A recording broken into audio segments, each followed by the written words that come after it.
Hello, my name is Casey Edgar George, and I am Neutrona from the DT First Nation and Muchlet First Nation. I am also residing in the Musqueam and Squamish unceded territories in Vancouver, British Columbia. Today I'm going to talk about delayed grief within Indigenous families, and I'm going to talk about something personal and some changes that I think would be beneficial for Indigenous children when going through grief.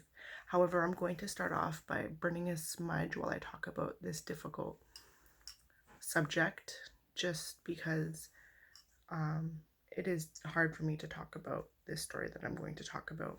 So I'm just going to light some as I speak. So I'm going to talk about a story about my great grandmother. She was the matriarch of the family and carried a lot of the knowledge. She grew up in Nitnat Lake, British Columbia. And back in early 2000, 1999, she was diagnosed with breast cancer. And I was probably about 7 years old.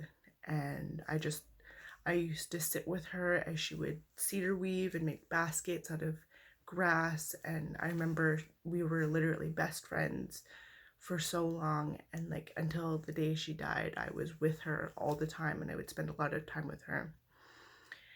So when she passed away, it was really hard for me to like take that in, because she was a woman that I looked up to for traditional knowledge and to just hang out with, and we would always laugh together.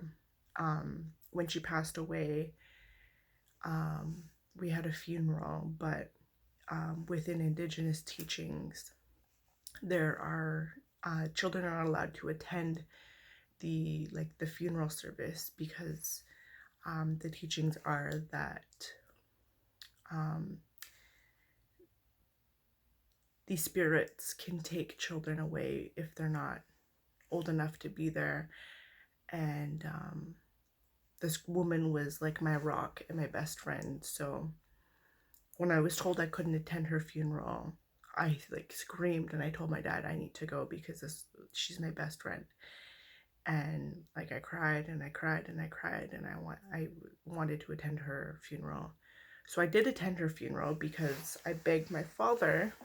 And I remember at the time I didn't understand why I wasn't allowed to attend her funeral. I'm like, I'm her granddaughter and like I have to attend.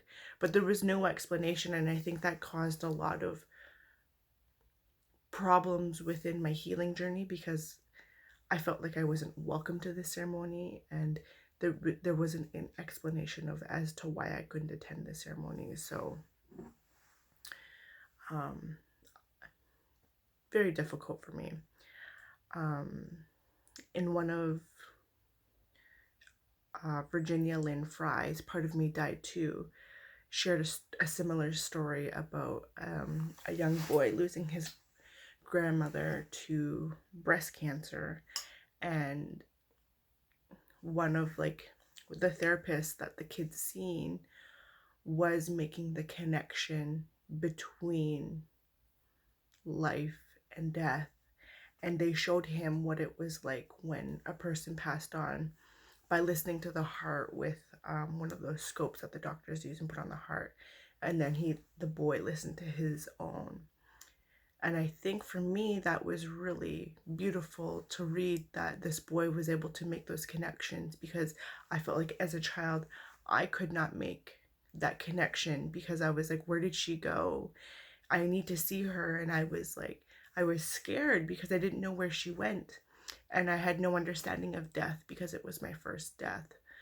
So I completely understand the teachings behind not having children at a ceremony, be just due to like spirits, and I respect that. However, I do think there needs to be some work done with the children during the funeral services, so that the children and young ones can process this in a healthy way. Whether that's facilitating their own group with like knowledge keepers and elders to protect them. But I do think that